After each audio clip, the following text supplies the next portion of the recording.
contre la déstabilisation d'un certain nombre de pays et sur les gens qui, en Afrique, ce que j'ai appelé, avec une comparaison que j'ai prise chez Lénine, la fameuse bourgeoisie comprador, j'ai appelé ça l'opposition comprador. Qu'est-ce que c'était les compradors? C'était du temps du colonialisme portugais à Macao, des Chinois qui acceptaient la domination coloniale portugaise à condition de garder une part de l'économie et du commerce. Eh bien, on vit la même chose en Afrique. J'ai longuement averti sur qui était Katumbi. On est, avec le mandat d'arrêt international, dans le noyau, le fond de l'affaire.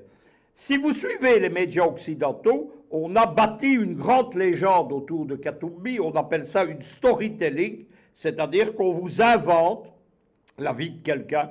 Il y a notamment un film, Katumbi, gouverneur du Katanga, qui a été financé en partie par Arte.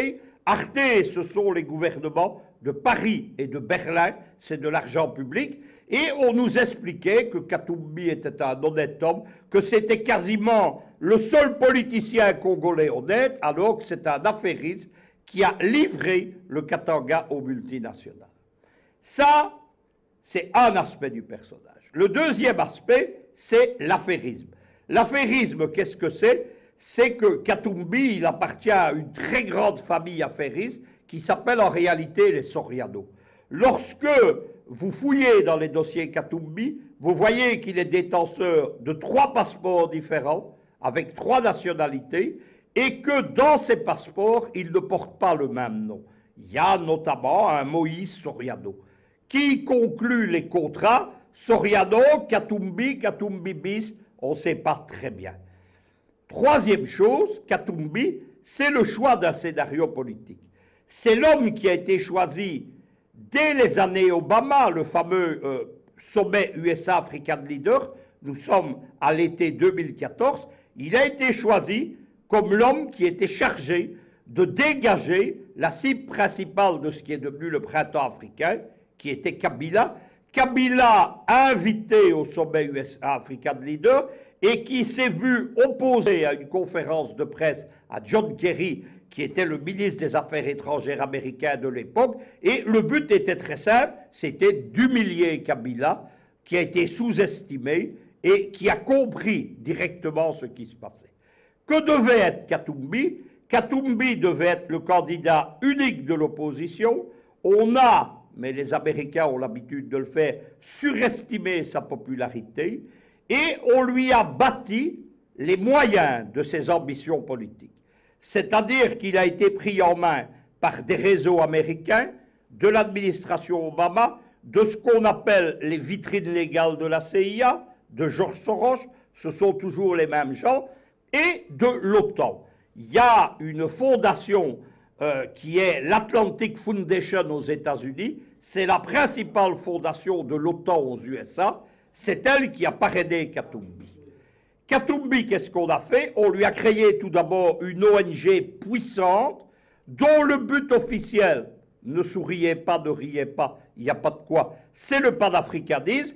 C'est la première tentative d'ailleurs d'utiliser le panafricanisme contre les panafricains et contre l'Afrique, puisque c'est un faux panafricanisme dont le but est le néocolonialisme en Afrique.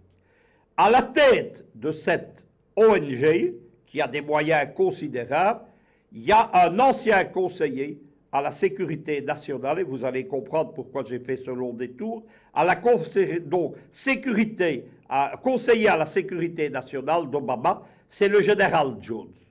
Le général Jones, lorsqu'il cesse d'être conseiller, c'est un militaire du Pentagone à la retraite. Aux États-Unis, les généraux sont à la retraite très jeunes, dans la quarantaine, et ils se lancent dans le public. Le général Jones, il a fait comme tous les généraux du Pentagone, il a créé une firme de sécurité et de mercenaires, mais on dit aujourd'hui des contractuels, c'est l'International Jones Group. Le groupe international Jones qui procure notamment des gardes du corps, qui procure des gardes de sécurité dans toute l'Afrique.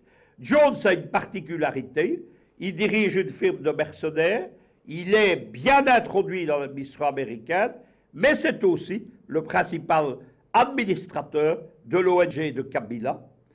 Kabila, à un moment donné, introduit des mercenaires au Congo sous prétexte, dit-on, d'assurer sa sécurité. En réalité, il prépare un mauvais coup. Ces gens sont arrêtés. Il y a ce sont d'anciens Marines, il y a un de ces Marines qui fait des aveux en présence de ses avocats de la police congolaise devant un représentant de l'ambassade américaine dont il n'est pas molesté, il n'a pas été brutalisé, torturé, etc. C'est un homme qui a compris que pour rentrer au pays, il fallait avouer. À partir de ce moment-là, le parquet général congolais lance une procédure pour déstabilisation et subversion de l'État congolais, pour utilisation de mercenaires, et c'est le début de l'affaire qui vaut aujourd'hui à Katumbi d'être poursuivi. Les affaires judiciaires de Katumbi continuent, l'affaire des mercenaires, il n'y a pas de doute, puisque nous avons des gens en aveu, et que tous les gens arrêtés, ils sont une vingtaine, ils appartiennent à ce Jones International Group, qui est une firme de mercenaires, genre Blackwater, Groupe 10, MPRI, etc. Katumbi est poursuivi pour une série de malversations. Il y a notamment des spoliations de citoyens congolais dans l'achat de bâtiments. Il est condamné, il est en appel. La presse occidentale, les Belges surtout, nous disent Katumbi, il est innocent. Regardez, il est en appel. Quand vous êtes en appel, vous n'êtes déjà plus innocent, puisqu'il est en appel contre une condamnation. Deuxième procédure qui suit, c'est la procédure, l'affaire, ce qu'on appelle l'affaire des mercenaires, je le répète, sur lequel il n'y a pas de doute. Et ce que veut le parquet général congolais, c'est arrêter la petite musique de nuit, où la presse belge, en particulier Le Monde Afrique, sa petite sœur, la Libre Belgique Afrique à Bruxelles, nous raconte que Katumbi est poursuivi politiquement. C'est un agneau blanc innocent. On l'a empêché d'être candidat.